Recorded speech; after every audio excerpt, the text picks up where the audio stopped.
muita matemática, então a matemática era muito importante. Entretanto, eu discordo que a reforma do ensino médio, do que a reforma do ensino médio aponta, que é reduzir o currículo do ensino médio apenas a matemática e português como disciplinas obrigatórias. Isso está errado. Vocês sabem por quê? Porque, assim, sobretudo nas escolas públicas, não sei se quem nos ouve sabe, mas, assim, 86%, né? 86% das matrículas no ensino médio no Brasil são na escola pública. Sim. 86%. Sim. E, em geral, nas escolas públicas estaduais. Porque escolas municipais raramente têm ensino médio, é muitíssimo raro. É um caso assim ou outro, é uma exceção muito, muito rara. E na rede federal, você tem o Colégio Pedro II, você tem algumas universidades que têm colégio de aplicação, como é o caso da nossa querida UF aqui, que tem o Colégio Geraldo Reis, o Colune, e os colégios federais, da rede dos institutos federais, enfim. E os técnicos também. Pois é, os técnicos, exatamente. Fora isso, a presença maciça do setor público na oferta de ensino médio é a rede estadual. Então, assim, grande parte dos alunos das escolas públicas de ensino médio no Brasil são alunos que têm na escola praticamente a única possibilidade de ter acesso a certos conhecimentos, a certos conteúdos. Sim. Diferentemente, sabe, Elmo, dos filhos, né, de famílias de classe média alta, das elites econômicas, que tem várias outras alternativas de construção de conhecimento. No caso de quem está na escola pública, na maioria dos casos, a escola pública ali é bola ou búlica. É tudo ou nada. É, isso aí. Então, assim, a chance de conhecer um pouco filosofia, conhecer a sociologia, conhecer a arte, ter a educação física, as ciências naturais, enfim, uma língua estrangeira. Então, assim, eu acho que é um empobrecimento, né? Pois é, e a meu ver, não é uma coincidência. Porque o ensino médio, né, ou a faixa etária correspondente ao ensino médio, regular, que é dos 15 aos 17 anos, essa faixa etária se tornou obrigatória, né, no Brasil. A escolaridade nessa faixa etária se tornou obrigatória no Brasil só há pouquíssimo tempo. O Brasil tinha ensino obrigatório só na faixa dos 6 aos 14 anos, né? E a emenda constitucional 59 de 2009 esticou essa faixa etária para os 4 aos 17 anos. Isso em 2009. Mas o legislador, né, isso é uma emenda federal, né, do Congresso Nacional, deu um prazo de 8 anos, um prazo de transição, para que os sistemas de ensino se adaptassem a essa mudança, que de fato é uma mudança de peso, porque pega uma parte da educação infantil, 4 e 5 anos, e pega a faixa etária correspondente ao ensino médio. Então, isso começou a ter vigência mesmo, efetiva, em 2016, portanto há pouquíssimo tempo. Ora, coincidentemente, em 2017, né, o governo ilegítimo do Temer, que foi um governo oriundo de um golpe de Estado, né, um governo que não chegou ao poder pelo voto popular, ao contrário, né, a presidenta, gostassem dela ou não gostassem, essa não é a questão. Eu pessoalmente acho que a Dilma fez um primeiro governo bom e o segundo governo dela não estava bom, na minha opinião. Não estava, na minha opinião. Eu tinha votado na Dilma, ela era do meu partido, mas eu achava que o segundo governo dela não estava começando bem. Mas isso é uma outra coisa, né? Então, se você não gosta de um governo, se você não está satisfeito com o governo, na ordem democrática tem uma regra. Mude-o na hora de votar. Isso aí. Mude-o na hora de votar. Não é isso? Fora dessa regra, é golpe. E foi o que aconteceu no Brasil em 2016. Então, em 2017, o Temer, que representava ali um governo não só ilegítimo, mas representava um governo das elites, fez uma reforma do ensino médio por lei federal. Primeiro ele mandou uma medida provisória. Ele quis reformar o ensino médio no Brasil por medida provisória, que é um instrumento precário do Congresso Nacional. Porque lei é lei, né? Lei é discutida, é votada, vai para lá, vem para cá, sai da Câmara, vai para o Senado, enfim. Muito bem. Então, em 2017, entrou em vigor a lei federal da reforma do ensino médio, logo em fevereiro. Eu achei uma curiosa coincidência. Logo quando a faixa etária do ensino médio fica obrigatória, as elites deram um jeito de reduzir, né, esse direito, de relativizar esse direito. Como? Empobrecendo o currículo, né? Vai ser para todo mundo? Então nem todo mundo vai ter tudo. No fundo é isso, nem todo mundo vai ter tudo. Porque eu aposto com vocês, né, Aqui o Elmo aqui está nos presenteando, ainda oferecendo um lanche aqui, você que não tá vendo, né? Tem uma caixa de salgadinhos deliciosa aqui. Da Renata, né? Que é uma super salgadinhos aqui de Niterói, bem bacana. Né? Então, assim, eu aposto umas 10 ou 20 caixas de salgadinho da Renata, que é a top de linha, que qualquer escola particular que atende os filhos das camadas médias altas e das elites vai manter esse currículo todo. Não vai. Eu duvido que tire alguma coisa. Mentira. Eu duvido que tire. Duvido que tire. Então, assim, eu estou percebendo, por um lado, que há um empobrecimento da formação desses alunos, sobretudo nas escolas públicas, e além disso, tem outras coisas preocupantes. Por exemplo, essa reforma admite que uma parte do currículo do ensino médio seja feita por educação à distância. Olha só, nós acompanhamos o que aconteceu nos anos de 2020 e 2021 com a pandemia. Né? A pandemia foi, sem dúvida alguma, a maior crise da história da escola brasileira. Sim. Nunca houve, em tempo algum, desde que escola é escola, desde que as primeiras escolas do Brasil começaram a ser organizadas, nunca houve uma crise tão profunda. Que, afinal de contas, né, ficou tanto tempo, as escolas ficaram sem funcionar, enfim. E o ensino remoto, o chamado ensino remoto, que foi a alternativa do momento. Foi um paliativo, exatamente. Para muita gente também, foi nada. Foi nada. Porque a minha filha, por exemplo, que o Luiz Antônio conhece, a minha filha hoje estuda medicina. Ela estava no 3º ano do ensino médio. Né? Todo o 3º ano do ensino médio ela fez remoto. Só que ela fez onde o remoto dela? Primeiro, no quarto dela, no computador dela, sem problema de conectividade, com a escola garantindo todas as aulas, enfim, tudo mais, enfim. Essa não foi a realidade de grande parte dos alunos do Brasil. Verdade. Da maioria dos grande parte. Ou porque não tinham conectividade nos lugares onde moravam, né? Ou porque não tinham, às vezes, um hardware. Às vezes tem famílias, né? Para quem nos ouve e às vezes está descolado da realidade, tem famílias que o único hardware disponível é um aparelho de celular.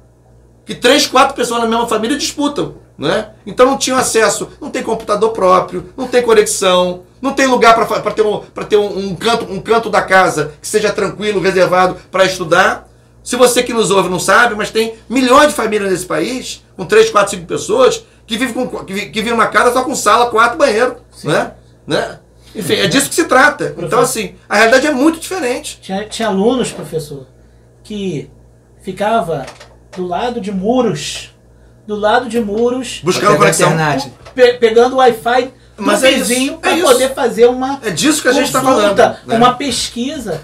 Mas naquele momento da pandemia, é claro que era a alternativa que tinha. Sim. Agora, transformar isso em algo regular, isso é ruim. E mais do que isso, o mercado, né, o mercado que controla a educação à distância no Brasil é praticamente todo ele, né, da iniciativa privada. Sim, tem um capital, né, privado na educação que controla o nicho da educação à distância. Se você, por lei, garante que uma parte do ensino médio nas escolas públicas também, que é em todo ensino médio, onde quer que seja, possa ser, né, cumprido, integralizado com educação à distância, você está garantindo que o setor privado entre na escola pública para atuar.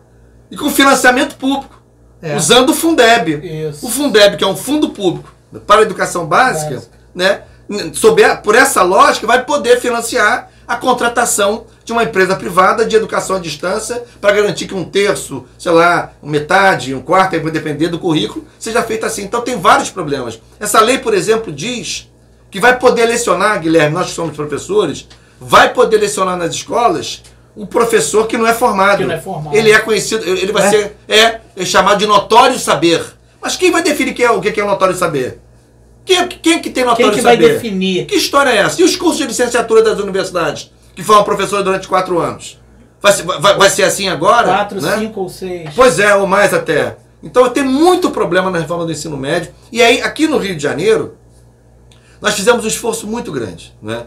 E apresentamos até um projeto de lei.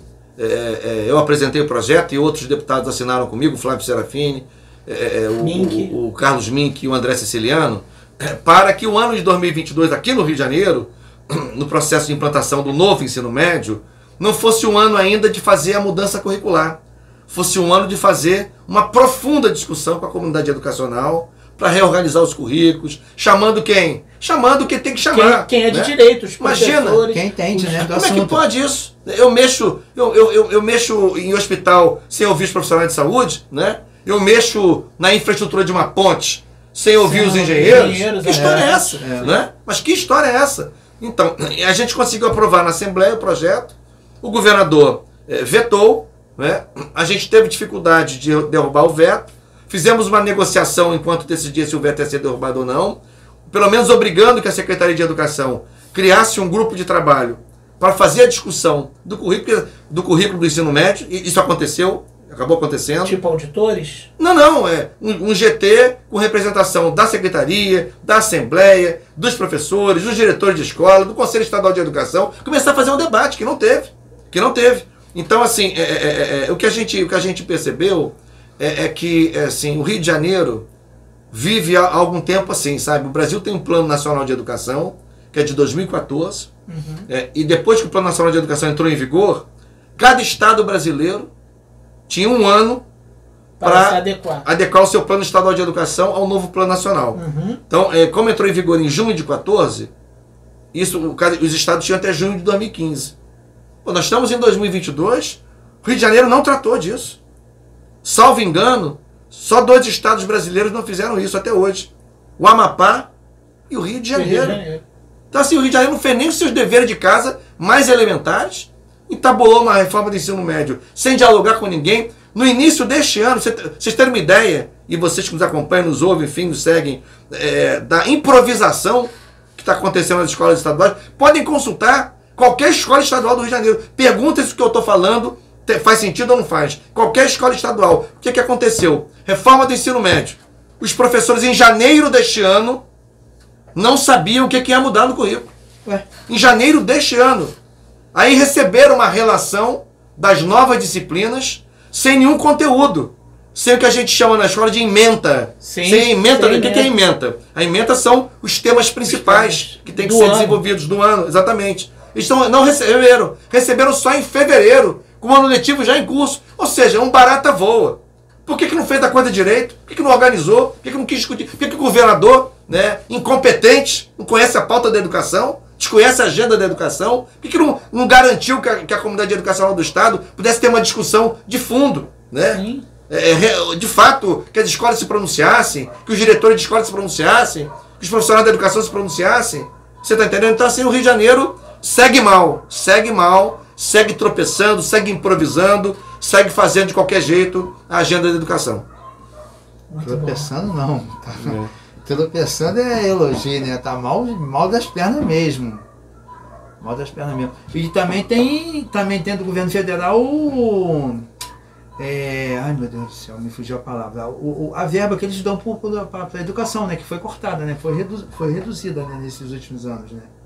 Na verdade, a gente teve uma luta muito grande com o governo federal em 2020, no segundo semestre de 2020, por causa do novo Fundeb, né? Foi um debate duro aquele, porque é meio assim, tinha o Fundeb, né? O Fundeb, a versão anterior. Né? A vigência do Fundeb ia acabar em dezembro de 2020, então tinha que resolver isso, tinha que ter uma nova emenda constitucional com o novo Fundeb. O governo Bolsonaro, que chegou, esse desgoverno Bolsonaro, né? Essa tragédia nacional que é o governo Bolsonaro, chegou em 2019, não tratou disso, não, agora já está no 5º ministro da Educação, né? Um pior que o outro, né? Então, assim, não tratou disso, e quando o Congresso iniciou a votação da emenda, ele entrou para puxar o tapete, entrou para colocar um monte de casca de banana. Então a gente precisou lutar para garantir que o Fundeb fosse votado, porque senão, é mais ou menos assim, pra vocês terem uma ideia, se o Fundeb não tivesse sido votado, e começasse o ano de 2021 sem Fundeb, pelo menos 9 estados brasileiros não teriam condições de manter as suas escolas funcionando. Sim. Municípios, mais de 4 mil. Caraca. Mais de 4 mil dependem fundamentalmente do Fundeb. Então, assim, é de uma irresponsabilidade, chega a ser criminoso. Chega a ser criminoso, entendeu? É atuar para negar o direito à educação, em última instância. Então teve isso, e tem tido muito também, tem tido cortes sucessivos no orçamento da ciência, da pesquisa das universidades. Né? Está tentando matar a míngua a ciência brasileira. Né? E também agora, para completar o ciclo, né? Educação, ciência e cultura, vetou a Lei Paulo Gustavo. O que é a Lei Paulo Gustavo? A Lei Paulo Gustavo é uma lei para que possam ser transferidos do Fundo Nacional de Cultura, não é dinheiro novo, né? É superávit, ou seja, dinheiro sobrando. Que está no Fundo Nacional de Cultura, para que possam ser transferidos, né, para estados e municípios, para que os equipamentos culturais, né? Gente, essa área sofreu demais também. A área da cultura tocou o fundo do poço, né? Porque não podia cinema, não podia teatro, não podia uma exposição, não podia nada, não podia um circo, não podia nada. Entendeu? Qualquer tipo de aglomeração. Qualquer tipo de aglomeração. Enfim, então assim, era porque a lei Aldir Blanc não foi para isso. A lei do Aldir Blanc foi para matar de fome o pessoal, não matar de fome o pessoal da cultura. Foi para dar de comer. Não era para os equipamentos funcionarem, que ainda não podia funcionar. É para os trabalhadores da cultura que não estavam ganhando nada, não tinha de onde tirar dinheiro para sobreviver, tivessem uma renda emergencial.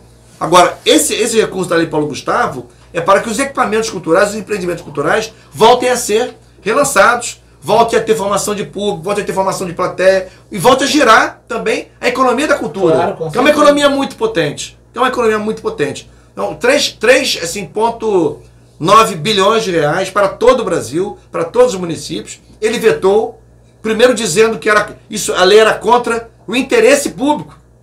Eu nunca vi um país com a diversidade cultural que é a nossa, é o nosso. Uma das nossas